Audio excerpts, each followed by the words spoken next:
Շնորհակալ ենք բոլոր այն ունկնդիրներին, ովքեր հատկապես ֆինանսական աջակցություն են ցույց տալիս Փակ TV կայացման գործընթացի հաջող ավարտի համար։ Բարև ձեզ բարեկամներ, Կիրակնորյա Փակ TV-ն է եթերում եւ ես ողջունում եմ մեր բոլոր ունկնդիրներին։ Իհարկե այսօր ձեզանից շատերը սպասում էին մեր աստղաբան հոգեբան Լուսիա Հակոբյանին, կարևոր սովորականապես ամեն կիրակի նա է հյուրընկալվում մեզ, սակայն Տիկին Լուսիայի հետ, այսպես կարելի ասել, տեխնիկական պատճառների արդյունքի հետևանքով մենք այսօր տաղավարում չկարողացանք հյուրընկալել նրան, առաջիկա օրերին մենք անպայման նրան կանչենք Փակ TV-ի տաղավար, որտեղ ամեն շաբաթ նա ասելիք ունի իր ունկնդիրներին, բայց այսօր մի շատ կարևոր, այսպես ասած, հյուր ունենք այն առումով, որ ասելիքը նրա ոչ միայն հրատապ է ու կարևոր, այլ որ միշտ այդ անձնավորությունը մեր եթերից ձեզ է ներկայացնում այն ռեալ իրավիճակը, ինչը տիրում է մեր երկրում։ Եվ ահա այսօր այդ անձնավորությունը մեր ճանաչված հասարակական, քաղաքական, պետական գործիչ Պարուհ Հայրիկյանը կրկին մեր տաղավարում է։ Բարև ձեզ։ Բարև ձեզ։ Պարոն Հայրիկյան, նախ շնորհակալություն, որ Կիրակնորյա եթերի մասնակիցն եք, որովհետև դուք երբեք չեք ապրել այս սկզբունքով, այսօր շաբաթը կիրակի հանգստանում եմ, այսօրերին խնդրեմ, երբ մենք ձեզ խնդրել ենք տաղավար գալ, դուք հաջողքով եկել եք։ Եվ քանի որ իսկապես իրավիճակը մեղմ ասած տագնապալի է երկրում տիրող, ես կուզենայի, որ այսօր ձեր խոսքը մենք հասցնեինք մեր ունկնդիրներին։ Տեսեք, օրեր առաջ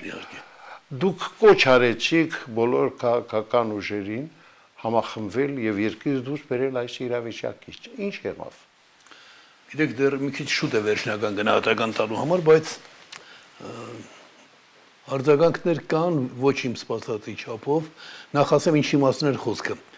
Այսօր քաղաքական բոլոր ուժերը ապագայի հստակ պատկերացում չունենալով նաև երբեմն այդպես վստահ խոսում են եւ այնպես նույնիսկ մի քիչ հուզական շեշտադրումով, որ սրանից պետք է ազատվել։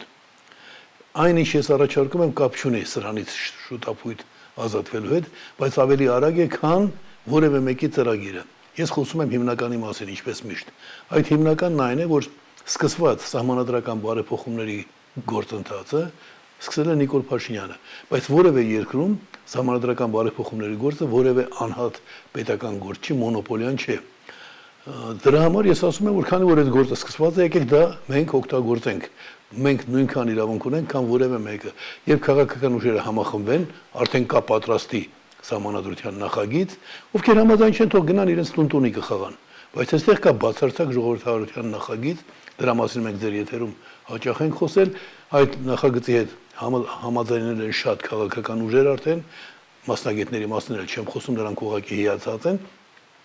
Եվ եթե մենք միասնական ուժերով ասում ենք դու ինչ որ անում ես փորձիր Նիկոլ Փաշինյան, ստեղծել ես հանձնաժողով մեր հարկատուների հաշվին, արդեն օգտագործել ես ավելի քան 500 միլիոն, քանի անգամ ձախողվել ես, հա քննարկեք այս նախագիծը։ Հիմնականում դա է։ Երբ այդ նախագիծը քննարկեն, չեն կարող մերժել, գիտեք, պարզապես չեն կարող մերժել, որովհետև եթե ասում եք սա բաժակ է, ոչ ոք չի կարող ասել սա փիղ է։ Մոտավորապես այդ ճշգրտությամբ է ամեն բան արված։ Հետո եթե որևէ իրավագետ համարձակվի ասել, որ քաղաքացիների իրավահավասարությունը չէ սահմանադրության հիմքում ընկած եւ սահմանադրական բարեփոխումը կամ նոր սահմանադրությունը չի գրվում այն բանի համար, որ քաղաքացիների իրավունքները ամրագրվեն կամ ընդլայնվեն։ Այդ դեպքում նա ինքնասպանություն է կատարում իրավագիտական։ Ես չեմ կասկածում, այսինքն տեսել եմ թե ինչպես են մեր ամենանշանավոր իրավագետները դրա գնահատականը տվել, նույնիսկ վախենալով իշխանություններից մերժելով անդերձ։ Եվ ուրեմն ինչ կստացվի այդ դեպքում, եթե իմ այս կոչը լսեն, մանավանդ գիտեք, ես շարքային քաղաքական գործիչ եմ, իրենք էլ գիտեն։ Ամեն առիթով որ մոտենում են, ասում են մենք քեզնով կրթվել ենք, քո օրինակը մեզ համար եղել է առաջնորդող, շատ ներդրումներ կան, որ միայն քո անվան հետ են կապված։ Ես այդ բոլորը մոռանում եմ, ասում եմ, հա ձեզ դրված է նախագիծ։ Տեսեք ինչ է կատարվելու։ Եթե նույնիսկ մենք ունենանք Հայաստանում պաշտոնապես գրանցված կուսակցությունների 1/3-ի աջակցությունը, նաև իրենց ցանկությունն է կատարվում, որովհետև սահմանադրության բարեփոխում կամ նույնիսկ նոր սահմանադրության ընդունում սկզբունքորեն եմ ասում, որովհետև նոր սահմանադրության ընդունումը սովորաբար դա կապված է պետական համակարգը փոխելու գաղափարի հետ։ Չեմ հասկանում, թե սա էլ գիտեք անգրագիտության մեղմ եմ չի արտահայտվում, չեմ ասում իդիոտության դրսևորում է, երբ ասում են մենք պիտի պետական համակարգը պահպանենք, բայց նոր սահմանադրություն են գրելու։ Այդպիսի բան աշխարհում չկա։ Նոր սահմանադրություն սովորաբար գրվում է, որպեսզի պետական կառավարման համակարգը փոխվի։ Ուրեմն դա բաց թողնենք, ես ընթացքն ասեմ մեր ծրագրի, այն է որ ոչ թե ԱԻՄ-ը եւ 10 կուսակցություններ, այլ ԱԻՄ-ը եւ 30 քաղաքական ուժեր, դրա այդ ամբողջ հանրությունը մատուցում են սահմանադրության տարբերակ եւ պահանջում որ դա անմիջապես քննարկվի, հանձնաժողով եք ստեղծել, նշել եք որ նրանք պետք է այլընտրանքները նույնպես քննարկեն, բայց չեք քննարկում։ 5 տարի է անցել։ Քննարկելուց հետո ստիպված են ընդունել, ասել որ սա մի բացառիկ բան է, նաեւ աշխարհի համար։ Գիտեք, կարող է տարօրինակ թվալ, ես ուզում եմ, որ մեր մարդիկ ճիշտ հասկանան։ Ձեզ համար դուք գիտեք, ես ինչ ճանապարհ եմ անցել, բայց մարդկանց մեծ մասը չգիտե, որ ես եղել եմ Սովետական միության բոլոր ազգերի ժողովրդավարական շարժումների կոորդինացիոն կենտրոնի ղեկավարը։ Էլ չեմ խոսում, որ միջազգայինորեն համարվել եմ Սովետական միության ընդհանրական ժողովրդավարական շարժումների հիմնադիրը։ 91 թվականի, որ ամենավճռական թվականն էր, ես Մոսկվայում գրասենյակ եմ ունեցել, ովքեր կամենում են կարող են խորանալ National Endowment for Democracy, այնտեղ տեսնել նաև թե ովքեր են ֆինանսավորել, որպեսզի կոորդինացնեն բոլոր Ղազախստանից մինչև Բելոռուսիա,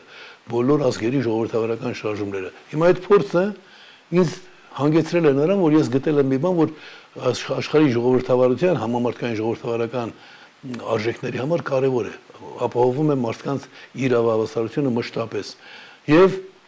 երբ սա մատուցվում է ու չի ընդունվում, դա նշանակում է այսուհետև Հայաստանը ժողովրդավարության բաստիոն համարող այս մեկը, որ Հայաստանի գլխավոր իշխանավորն է այսօր, նա ոչ մի կապ չունի ժողովրդավարության հետ, բայց մենք ընթացքը հետևյալն է,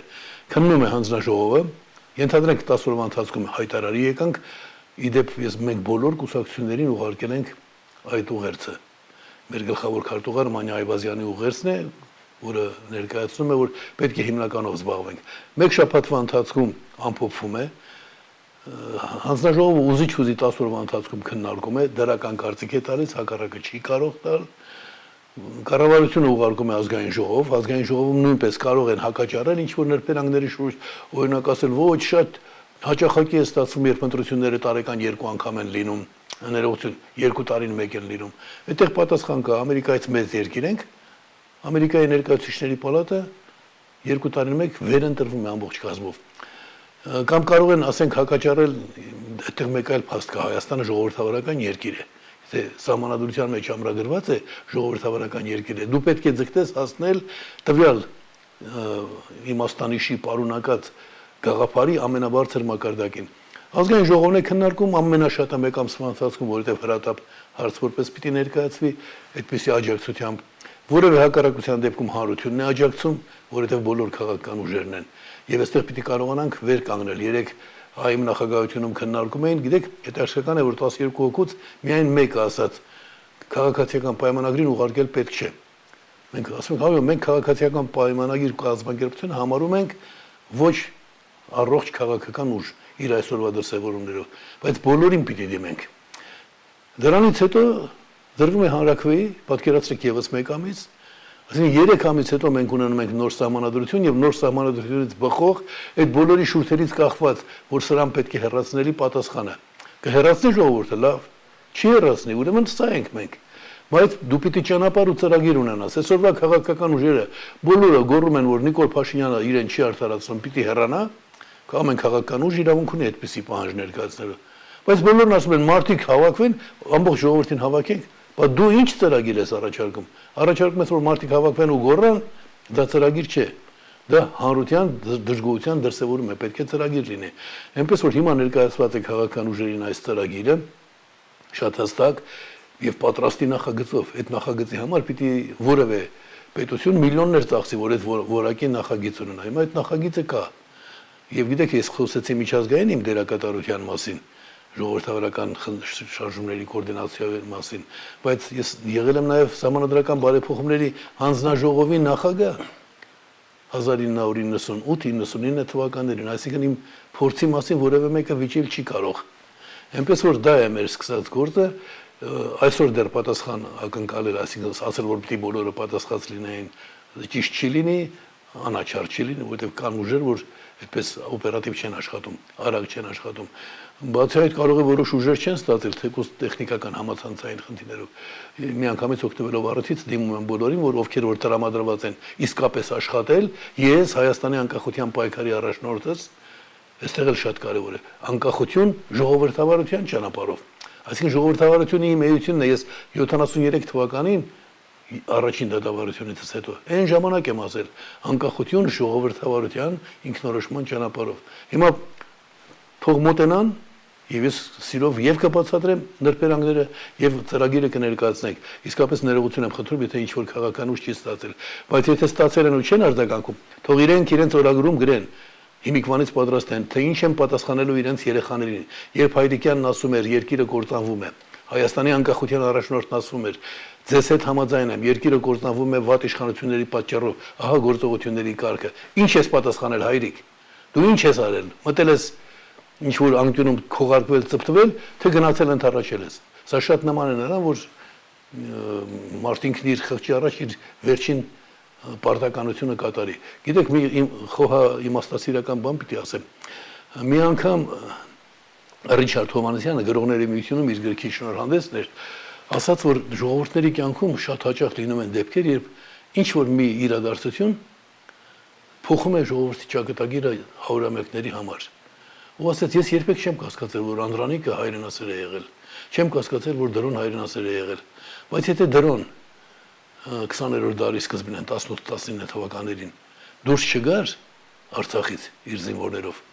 հերոսը չէ Դրոն բոլորիս համար, բայց Դրոն հանկարծ ասում է, ես չեմ կարող իմ զինվորներին հրամայել կրակել ռուսների վրա։ Ու Դրոն պետական զինված ուժերը դուրս է բերում Արցախից։ Հետո ասում է, եթե Անդրանիկը Արցախ մտնելի Զանգեզուրով որ գնաց, ճանապարհին այդ երկու սպաներին չմերժեր, այսինքն նրանց մերժեր, ոչ թե ընդառաջեր նրանց խնդրանքը։ Նրանք ինչ էին ասում են Փաշա, մենք այստեղ արդեն դրության տերն ենք, մի անգլիացի եւ մեկ ֆրանսիացի սպա, շարքային սպաներ։ Անդրանիկին ասում են մենք այստեղ դրության տերն ենք, արի զորքերդ մի մտցրու Արցախ։ Մենք ամեն բան կարգավորենք։ Անդրանիկը պիտի ասեր, գիտեք, դուք վարչապետ ունեք, ես էլ վարչապետ ունեմ, դիմեք իմ վարչապետին, թողինք ինձ հրամա, ես էլ չմտնեմ։ Բայց Անդրանիկն էլ լսում է այդ սպաներին, հետ է գալիս։ Ասում է, եթե Դրոն եւ Անդրանիկը իրենց ճիշտ պահեին, Շուշիի ջարդը չէր լինի։ Եթե Շուշիի ջարդը չլիներ, տեսեք այսօր Շուշին են, չէ՞ շեշտադրում, Շուշին մերը պիտի լինի։ Մենք բոլորովին այլ ճակատագիր կունենանք։ Հիմա այդ նույն տեսակետից ես նայում եմ այսօրվան։ Այսօր բան կա անելու։ Վաղը ինչ պիտի պատասխանեք ձեր երեխաներին։ Եթե 14 թվականին Սերժ Սարգսյանը պարտակած չլիներ, թաքցրած չլիներ, այս բացարձակ ժողովրդավարության նախագիծը, մենք 15 թվականին դառնում ենք աշխարհի ամենաժողովրդավարական երկիրը իր բոլոր դրական արդյունքներով։ Այնպես որ այսօր ես որ խոսում եմ, հիմա սա գուցե մեր վերջին հնարավորությունն է մի բան անելու։ Եվ այնպեսի բան է առաջարկված, որ նույնիսկ ԿՊ-ական մարդը, այնտեղ հագին մարդակերպներ կան, որ մարդ չեն, բայց ԿՊ-կանը, որ մարդ է, գիտի, որ ինքը երեխաներ ունի, պետք է օրինավոր հայրենիք ունենա, այդ մարդիկ դրական պիտի արձագանքեն։ Պարոն Հայրիկյան, գիտեք, հիմա ավելի հաճախ սկսել են խոսել այդ փուչ խաղաղության համաձայնագրի մասին, իբր որ ստորագրենք, ամեն ինչ տեղը կգնի, մենք կապրենք հաշտ ու խաղաղ եւ փաստորեն մենք տեսնում ենք, որ ոչ մի առաջընթաց այս հարցում չկա, Ալիևն էլ ամեն օր հայտարարում է, որ հայերին ինքը երբեք չի հավատում, որ վստահությունը Հայաստանի նրա իշխանությունների հանդեպ 0 է։ Էլ չեմ խոսում այն առհամարական վերաբերմունքի մասին, որ կա անդեմ մեր երկիրը։ Սա իհարկե սարսափելի է։ Այ ձեր էջում մենք կարդում ենք շատ հետաքրքիր մի գրություն, որտեղ դուք ասում եք, որ ինչպես ժամանակին Ստալին, Հիտլեր այդ համաձայնագիրը այդպես էլ մնաց սուտ համաձայնագիր, այնպես էլ Ալիև Փաշինյան այս համաձայնագիրը կարող է արժանանալ այդ ճակատագրին։ Խնդրեմ, բացեք փակագծը։ Ես հետևյալ շեշտադրումն եմ կատարել 1900 Ռիբենտրոպ-Մոլոտով պայմանագիրը կնքվեց, դա ըստ էության Ստալին-Հիտլեր համաձայնություն էր այն մասին, որ պիտի իրար վրա չհարձակվեն։ Բայց բոլորս գիտենք, որ դա չգործեց։ Այնտեղ նույնիսկ ավելի խորն էր, նրանք դաշնակիցներ էին ընդդեմ Լեհաստանի, Անգլիայի եւ Ֆրանսիայի, Ստալինը եւ Հիտլերը։ Հիմա երբ հաղթանակ են խոսում, բայց պատերազմով սկսեց։ Բայց այդ պատմական նրբերանգները այնքան կարևոր չեն, որքան այն, որ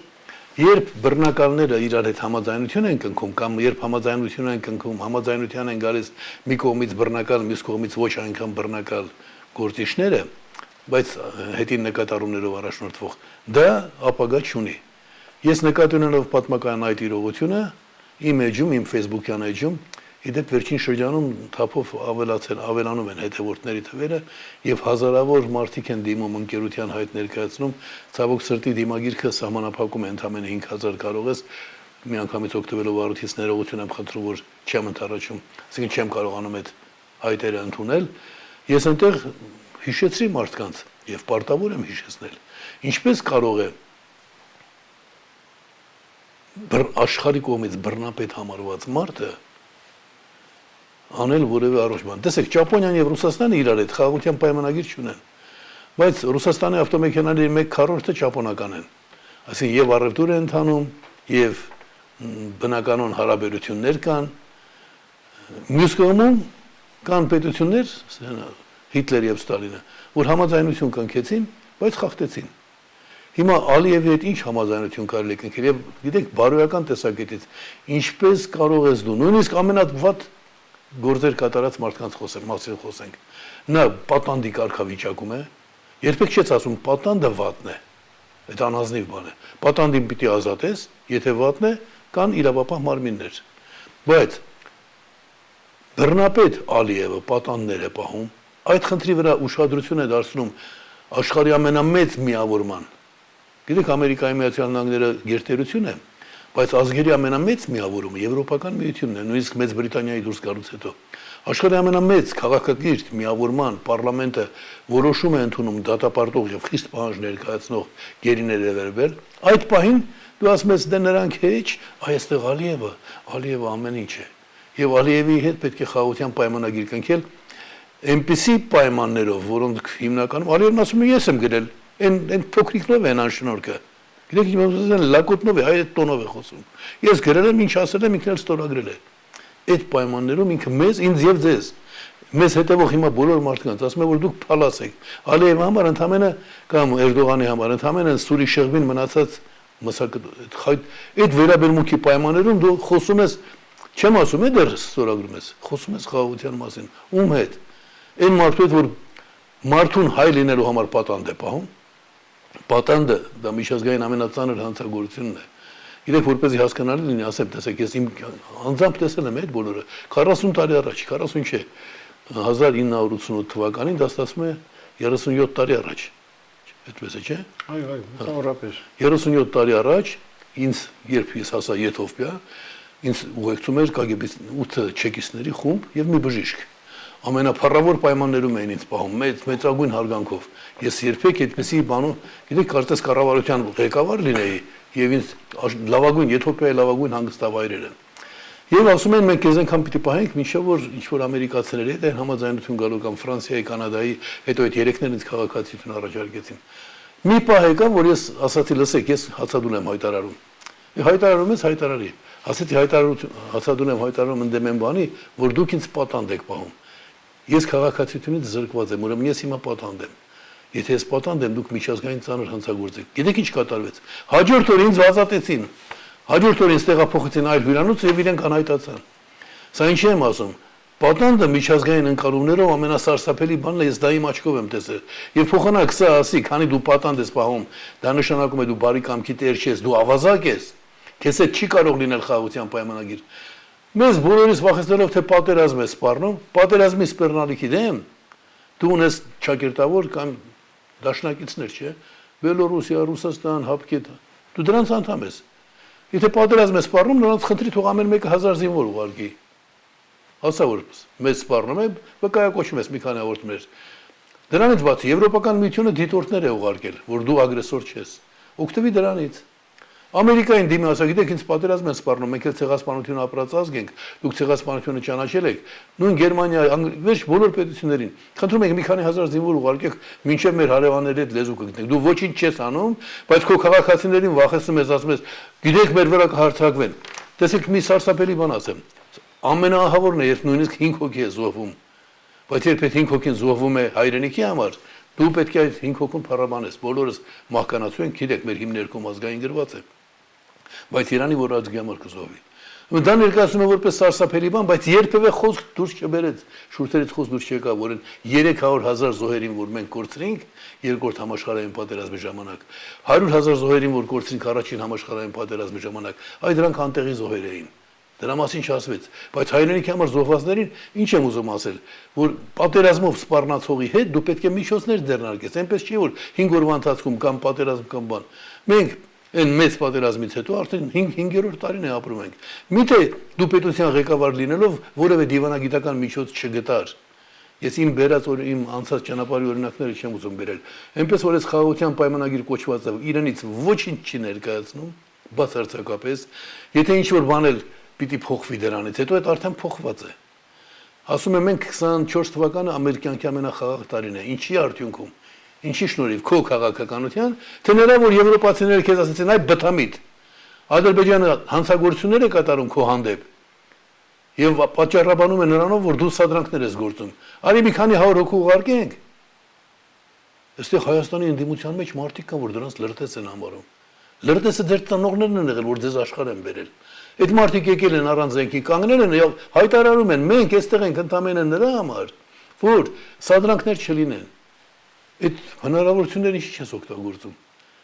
Քեզնով այդպես մտահոգ քո թշնամի ազգերը, Եվրոպական միությունը, եթե մենք Ռուսաստանի դաշնակիցն ենք, Եվրոպական միությունը մեր թշնամին է։ Բայց հանկարծ այդ թշնամիները մտածում են մեր անվտանգության մասին։ Եվ սա փոխանակ շնորհակալություն ասելով, երբեմն ասում են շնորհակալություն չունենամ, այդպես խորապես երախտագիտությամբ չգնահատելով նրանց ներդրումը, խոսում է պատերազմի սպառնալիքի մասին, նշանակում է այդ պրիմիտիվ շանտաժիստ է։ Հայերեն բառը չի դեռ, եթե այնքան ստոր բան է, որ դրա հայերենը չկա։ Կարող եք ասել շանտաժ բառի հայերենը որն չկա, որովհետև շատ ստոր հասկացություն է, բայց սա դարձել է ամենաստոր հասկացության կրողը ընդդեմ սեփական ազգի քաղաքացիների։ Պարոն Հայրիկյան, տեսեք, փաստորեն ռուս-թուրքական ծրագիրը 5-րդ չարաշնան օգնությամբ երկիրը տանում է թուրքացման։ Արդյոք ժողովուրդը որ կարող է հանդուրժել նման ծրագիր, իրավունք ունի ունենալ պետություն։ Գիտեք, ժողովրդին շատ հաճախ քաղաքական ուժերը, եթե իրենք անաչառ չեն, շատ հաճախ նաև բացասական հանգրվանի են հասցնում։ Եվ այստեղ ժողովրդին մեղադրելը ճիշտ չի լինի։ Ժողովուրդը, ինչպես քաղաքացիները առաջնորդվում են այդ հարցում մասնագիտական վերաբերմունք դրսևորելու կոչված քաղաքական ուժերի կեցվածքով։ Վերադառնանք պատմությանը։ Տեսեք, 1920 թվականի օգոստոսի 10-ին Սևրի պայմանագիր էր կնքվում, որում Հայաստանը ճիշտ է չէր ստանում որպես հայկական տարածքներ ճանաչված տարածքների հիմնական մասը Կիլիկիան դուրս էր մնում։ Դու գիտեք, որ ցեղասպանությունից առաջ Կիլիկիայի բնակչության մոտ 80% հայ էին։ Դրա մասին չեն խոսում։ Այսինքն մարդիկ գիտեն, որ Թուրքիայի ամբողջ բնակչության յուրաքանչյուր 4-րդ քաղաքացին հայ էր։ Եթե այդ հարաբերակցությունը պահպանված լիներ նույնիսկ այդպես, հիմա մենք պիտի լինենք միայն Թուրքիայում 20 միլիոն հայ։ Ցեղասպանությունից խոսում են 1.5 միլիոն են ասում։ Այնիշ այդ էր յուրաքանչյուր 4-րդը հայ էր։ Պոլսի 1 միլիոն բնակչության 300,000 հայ էր։ Մոռանում են այդ բոլորը, այսինքն կամ էլ չեն իմացել, որ մոռանան։ Եվ այդ պայմաններում կնքվում էր Սևրի պայմանագիրը, Հայաստանը որպես հաղթանակած, այսինքն հաղթողների դաշնակից որոշակի տեր ուներ, նույն օրը Հայաստանի իշխանությունները խոհեմություն խաղալով, իմաստություն խաղալով, բայց հենց նույն օրը Թիֆլիսում պայմանագիր կնքեցին ռուսների հետ։ Ռուսների չէ, ռուսներն այլ բան էին, դրանից առաջ ռուսները Կերենսկին Հայաստանին իրավունք էր տվել ազգային զոր, եթե Կերենսկու թույլտվությունը չլիներ ազգային կորպուս ստեղծելու, մենք Սարդարապատ չէինք ունենա։ Ֆիդայիներով Սարդարապատ չես կերտի, երկրապահիկներով հաղթանակներ չես ունենա։ Ազգային կորպուս էր ստեղծված եւ այդ ազգային կորպուսը կերտեց Սարդարապատը։ Դա ռուսներն էին, դեմոկրատ ռուսները։ Բոլշևիկ ռուսները Հայաստանին ստիպեցին, որ համաձայնագիր կնքի, որ ռուսական զորքերը, որը նշանակում էր նաեւ ադրբեջանական զորքերը, որտեղ Ադրբեջանը արդեն բան էր, բոլշևիկյան էր, մտնում են Արցախ, Զանգեզուր եւ Նախիջևան։ Դրանով մեր ճակատագիրը նույնպես փոխվեց։ Թող չկնքեին այդ օրը։ Ինչով փոխվեց։ Մի անգամից այդ օրվանից հետո Անգլիա եւ Ֆրանսիա որոշեցին հայերը վստահելի չեն։ Հայրը չի կարելի։ Մենք բոլշևիկյան Ռուսաստանի դեմ կռվում ենք, վտանգ ենք տեսնում մեր բոլորի համար։ Սրանք այդ նույն օրը նրանց զորքերին թույլ են տալիս առանց կրակոցի կալ հասնել մինչև Նախիջևան։ Եկան, չէ՞։ Դրանից հետո ես որ ասում եք ռուս-թուրքական, այդ իմպերիալիստական Ռուսաստանի մասին է խոսքը, այդ 21 թվականի պայմանագիրը, այսօր կատարվում է 21 թվականի պայմանագրի թելադրանքները։ Գիտեք ինչ, 100 տարի հետո այն ինչ որ լրիվ չէին արել, որ Արցախը Նախիջևանը պիտի պատկանեն իրենց ենթակա կամ իրենց դաշնակից, Ադրբեջանը միավոր չէր, որ դաշնակից լիներ, բայց իրենցն էր համարվում։ Այսօր այդ նույն բանն է կատարվում։ Տեսեք ուր են հասել, մի շատ կարևոր բան պիտի ասեմ։ Միջազգային իրավունքի տարրական հիշատակումով անգամ Նախիջևանը դատարկվում էր, որովհետև Նախիջևանը Ադրբեջանի մաս է հազդարարվել ապօրինի ռուս-թուրքական պայմանագրով, վաղը դրանում է դրա 104-ամյակը։ Այսինքն թուրքերն ու բոլշևիկները, հեմալականները եւ Լենինի կողմնակիցները համաձայնության էին եկել, որ պիտի մենք երրորդ պետությունից միջազգային իրավունքի ենթակա արդեն Հայաստանից վերցնենք նրա մի տարածք ու տանք մեկ ուրիշին, իրենք չէին վերցնում ուղղակիորեն, որպեսզի խոսք չլինի թե օկուպացին։ Տալիս ենք իբր թե մեկ ուրիշին, որ ենթ պրոտեկտորատ որպես։ Հիմա ինչ կատարվեց, այնքան խոսեցին Միչանսկի մասին, որ մարդիկ մոռացան, որ ախր այդ Միչանսկը որ սարքում ես։ Բավաղը Հայաստանում իշխանության եկավ Հայրիկյանն ու ասեց, գիտեք, ազերիներ, մի հատ միջազգային ատյանում քննարկենք էլ այս հարցը միասին։ Միասին տանք ասենք, այս մեր տարածքն է եղել, ցեղասպանություն է իրականացվել, հայերին լրիվ ջնջել են եւ դարձել։ Այդ Միչանսկում համար եք սարքում մեզ համար։ Նախիջևանը վաղը մերն է դառնալու։ Ասենք թե Նախիջևանը մերը չդարձավ։ Աշխարհը միշտ այսպես մնալու է անիրավության գրքում։ Իրավարար վճիռը, որը անբեկանելի է, վաղը գործելու է։ Նվազագույնը Թուրքիան պիտի կամ հակադրվի աշխարհին կամ պարզապես Հայաստանը պետք է հարցը բարձրացնի։ Հիմա նրանց քարոզչությունը այնքան լավ աշխատեց, որ Նախիջևանի մասին ոչ ոք չի համարձակում խոսել։ Միջներ բավական էր Ալիևին ասել, լսի, գիտես ինչ անենք։ Այդ որ Միչանսկի մասին խոսում ես, արի մի հատ ճշտենք Նախիջևանը ձերն է թե ումա։ Միջազգային իրավունքով ճշտենք, հետո բան կանենք, բայց դրա համար դու պետք է նախ ապահովված լինես նվազագույն անվտանգությունը, այսինքն պատերազմի սպառնալիքը պիտի շրջանառությունից հանես, սրանք արհեստականորեն են թողել, միտումնավոր են թողել, աշխարհը հնարավորություն տալիս է պատերազմի սպառնալիքի դեպքում միջոցներ ձեռնարկել, նույնիսկ կարող ես Չինաստանից, Հնդկաստանից զորքեր բերել, իրենք հաճույքով կտրամադրեն, մեր հարևանը սպառնում է մեզ, մի անգամ կեց բերան ասեց, մենք ուժով հարցը կլուծենք, վերջացավ, լռությամբ մեկ էլ օդանավերը իջնում են Հայաստանում, ասում է դու սպառնացել ես, մարդիկ էլ խնդրել են, մենք էլ եկել ենք, մենք էլ բարի կամքի տերենք։ Հազար ճանապարհ կա, բայց այս ստորին պետք է որ մենք վախենանք, որ գիշերները չքնենք, ասենք, բա որ մեր նույն բանը Արցախի ճակատագիրը սպառնա, ինչ պիտի անենք։ Գիտեք, հետաքրքիր մի փաստ էլ վերլուծաբանները հաճախ են կրկնում այն, որ այս շինծու, այս փուչ խաղաղության պայմանագիր, ասեմ թե համաձայնագիր, դա փաստորեն դիվանագիտական կապիտուլյացիա է։ Դուք ինչ կասեք այդ առումով։ Ես արդեն ինչ-որ բաներ ասացի, որ այս նման իրավիճակներում անհեթեթ է ամեն խոսք անգամ ուղղված առաջին իրականացվել է ցեղասպանություն մեր ազգի մի հատվածի նկատմամբ։ Մարդկությունը դա կոչում է ցեղասպանություն։ Այս մեր կիսագրագետներն ասում են էթնիկական զտում։ Դա քաղաքակիրթ աշխարհում էլ մի քիչ մեղմացված արտահայտվելու ձև է, բայց դա այդպիսի եզր քրեական հետապնդելի այդպիսի եզր չկա։ Մարդու իրավունքների ոլորտում դու կարող ես ասել, որ դու խտրականություն դրսևորեցիր, բայց սա ցեղասպանություն է։ Տերմինը ճիշտ պետք է կոչի, երևույթը պետք է ճիշտ տերմինով բնութագրես։ Իրականացվել է ցեղասպանություն։ Ցեղասպանություն իրականացրածը համարում է, որ բնականon է իր պահվածքը։ Հետևանքները նվազագույնի հասցնելու ուղղությամբ ոչ մի քայլ չի կատարում։ Այսինքն այդ 100,000-ից ավելի բռնի արտաքսված մարդիկ հետ վերադառնալու նույնիսկ հեռանկար չեն տեսնում։ Հանկարծ դրա հետ դու պայմանագիր ես կնքում, այնտեղ չնշելով է այդ հարցը։ Սա հակասահմանադրական քայլ է։ Դե սա սովոր է սահմանադրության, սահմանադրությունը սոցիալական պետություն է, չի ճանաչում Հայաստանը, բայց այս խուժանը ինչեր է անում։ Արդեն մարդիկ գժված են։ Գույքահարգերի մասին վերջերս կապիկություններ էր էլի դուրս տվել։ Սարսափելի է, գիտեք, եւ ոչ ոք զայն չի։ Տեսեք, ես ձեզ բան ասեմ, չէ։ Հենց այդ է որ պիտի հավաքվենք, որ ասենք սոցիալական երկիր Հայաստանում Դու Նիկոլ չես ուզում քննարկել ես հանձնաժողովում Հայրիկյանի նախագիծը։ Իսկ ովքեր որ Հայրիկյանից վախենում են, հիշեցնեմ իրենց, որ ձեր պապաները, ձեր պապիկները, տատիկները չեն վախեցել Հայրիկյանի նախագծից, անկախություն հանրաքվեի ճանապարհով։ Դուք էլ ձեր ծնողներից օրինակ վերցրեք, մի վախեցեք Հայրիկյանի բացարձակ ժողովրդավարությունից։ Հիմա վերադառնում եմ ձեր հիմնական հարցին։ Իհարկե անտրամաբանական է, իհարկե բոլոր են փորձագետները, որ ասում են, որ սրանց հետ չի կարելի։ Խաղաղության պայմանագրի կնքումը նախ եւ առաջ բարի կամքի իրավականացում է։ Պիտի բարի կամք լինի, որ իրավականացնես, եւ բարի կամքը պիտի հիմքեր ունենա։ Երբ դու ասում ես հայերը ստորազգ են, նրանց վերացնել է պետք, հային սպանողին պետք է հերոսի կոչում տալ,